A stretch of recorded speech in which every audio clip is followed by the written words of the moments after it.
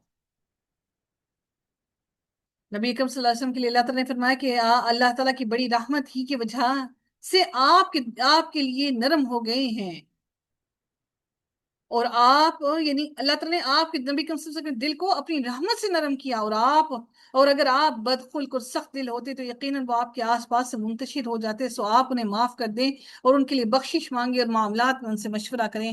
پھر جب آپ پختہ ارادہ کر لیں تو اللہ تعالیٰ پر بھروسہ کریں، بلا شبہ اللہ تعالیٰ بھروسہ کرنے والوں سے محبت رکھتا ہے۔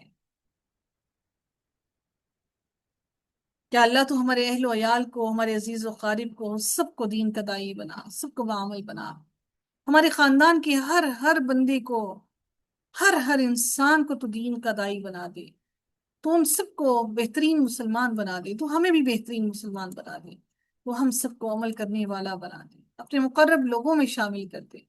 یا اللہ تو ہمارے لیے اس دعوت کو آسان کر دے، ہماری چھوٹی سی جماعت کو بہترین اپنی محبت عطا فرما، تقوی نصیب فرما، تو روز قیامت ہماری چھوٹی سی جماعت کو ان لوگوں میں شامل کر فرما جو سرخرو ہو جائیں، جو فلاح پا جائیں، جو کامیاب ہو جائیں۔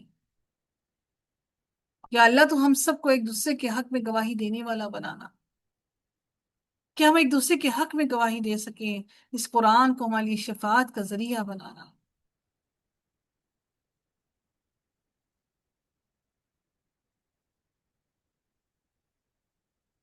پھر رب کائنات اگلی آیت میں مزید ارشاد فرماتے ہیں فَإِنْ عَصَوْكَ فَقُلْ إِنِّي بَرِيءٌ مِّمَّا تَعْمَلُونَ، پھر اگر وہ آپ کی نافرمانی کریں تو آپ کہہ دیں یقیناً میں ان کاموں سے بیزار ہوں جو تم کرتے ہو۔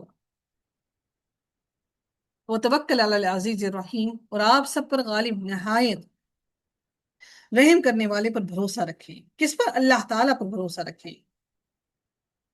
سیدنا جابر بن عبداللہ سے روایت ہے کہ انہوں نے رسول اللہ صلی اللہ علیہ وسلم کے ساتھ نجد کی طرف جہاد کیا۔ جب رسول اللہ واپس آئے تو وہ بھی آپ کے ساتھ واپس آ گئے، اور ایک ایسے جنگل میں دوپہر ہو گئی جس میں کانٹے بکثرت تھے، بس آپ صلی اللہ علیہ وسلم وہیں اتر گئے اور لوگ جنگل میں جا بجا پھیل گئے، یعنی ادھر ادھر پھیل گئے، درختوں کے سائے میں ٹھہرے۔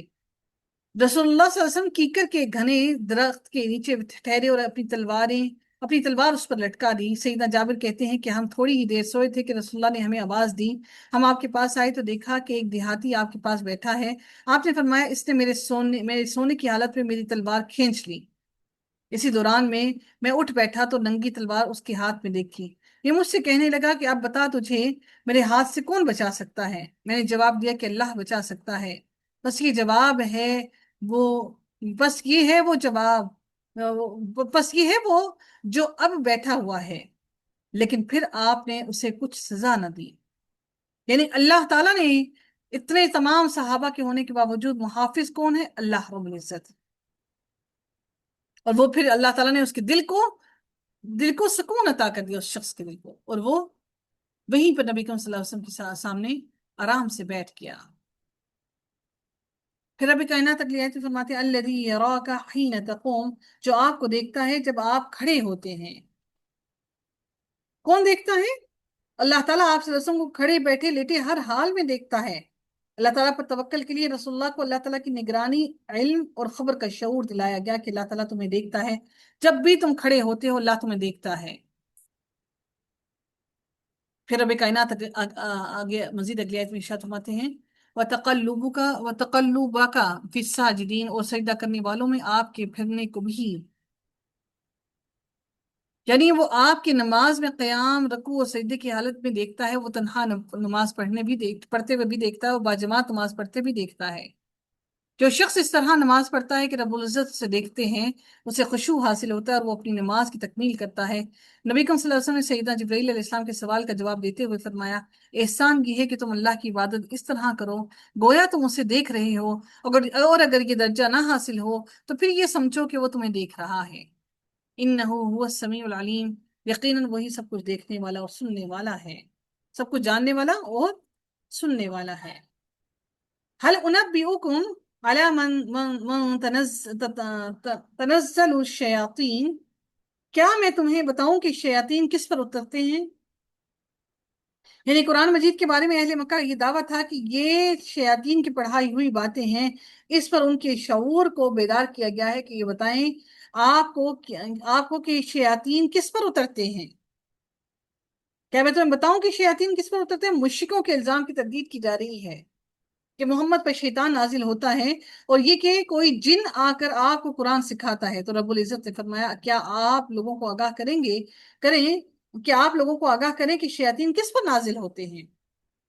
تنزلوا علی کل افاک اثیم، وہ شیاطین ہر زبردست جھوٹے سخت گنہگار پر اترتے ہیں۔ اللہ، یا اللہ تو ہمیں گنہگار لوگوں کے اندر شامل نہ کرنا، پروردگار تو ہمیں معاف کر دے۔ سخت گنہگار، گناہوں کا ارتکاب کرنے والے نافرمانوں پر شیاطین اترتے ہیں۔ یلقون السمع واکثرهم کاذبون، وہ سنی ہوئی بات لا ڈالتے ہیں اور ان میں سے اکثر جھوٹے ہیں۔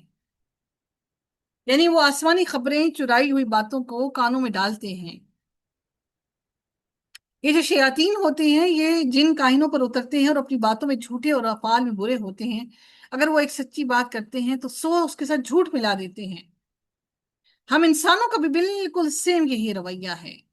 سیدہ عائشہ رضی اللہ تعالیٰ عنہا نے کہا کہ کچھ لوگوں نے نبی کریم صلی اللہ علیہ وسلم سے کائنوں کے متعلق سوال کیا، تو نبی کریم صلی اللہ علیہ وسلم نے فرمایا ان کی کسی بات کا اعتبار نہیں۔ ایک صاحب نے کہا کہ یا رسول اللہ، یہ لوگ بعض ایسی باتیں بیان کرتے ہیں جو صحیح ثابت ہوتی ہیں۔ بیان کیا کہ اس پر نبی نے فرمایا یہ صحیح بات وہ ہے جسے شیطان فرشتوں سے سن کر یاد رکھ لیتا ہے اور پھر اسے مرغی کے کٹ کرنے کی طرح کاہنوں کے کانوں میں ڈال دیتا ہے، اور یہ اس میں سے 100 سے زیادہ جھوٹ ملاتے ہیں۔ یعنی ایک بات سچی ہوگی تو 100 سے زیادہ اس میں جھوٹ ملے ہوئے ہوتے ہیں۔ تو اس طرح شیاطین جو ہے وہ کاہنوں اور ساحروں کو آ کر، جادوگروں کو آ کر باتیں بتاتے ہیں، اور وہ ایک چھوٹی سی ایک بات بتاتے ہیں اور اس کے بعد باقی سارے کام کاہن اور ساحر خود اپنے پاس سے جوڑ جوڑ کر لیتے ہیں۔ نبی کریم صلی اللہ علیہ وسلم نے فرمایا جو شخص کسی نجومی کے پاس جائے اور اس سے کوئی بات پوچھے تو اس کی 40 دن کی نماز قبول نہیں ہوتی، اور جو شخص کسی کاہن یا کسی نجومی کے پاس جائے اور اس کی بات کی تصدیق کرے تو اس نے اس چیز کا انکار کیا جو محمد صلی اللہ علیہ وسلم پر نازل ہو، یعنی کس کا؟ قرآن کا انکار کر دیا۔ اللہ اکبر، یعنی قرآن کا ہی انکاری ہو گیا، کافر ہو گیا۔ وَالشُّعَرَاءُ يَتَّبِعُهُمُ الْغَاوُونَ، اور شاعروں کے پیچھے بہکے ہوئے لوگ چلتے ہیں جن کو خود ہی کوئی عقل نہیں۔ سید ابو سعید خدری رضی اللہ تعالیٰ عنہ سے روایت ہے کہ ہم ارج یعنی ایک گاؤں میں ہے، اور یہ 78 میل پر مدینہ سے دور ہے، اور رسول اللہ صلی اللہ علیہ وسلم کے ساتھ جا رہے تھے۔ اتنے میں ایک شاعر سامنے آیا جو شعر پڑھ رہا تھا۔ آپ نے فرمایا اس شیطان کو پکڑو، اگر تم میں سے کسی کا پیٹ پیپ سے بھرے تو بہتر ہے کہ شیر سے بھرے۔ اللہ، اب دیکھتے ہیں اتنے بڑے بڑے شاعر ہیں، گانے لکھتے ہیں، غزلیں لکھتے ہیں، کہتے ہیں دیکھو کتنا اچھا ردم ہے، کتنی اچھی وہ ہے، لفظ کتنے بہترین ملائے۔ تو نبی اکرم صلی اللہ علیہ وسلم نے کیا فرمایا کہ شیطان کو پکڑو، اگر تم میں سے کسی کا پیٹ پیپ سے بھرے تو بہتر ہے کہ شیر سے بھرے۔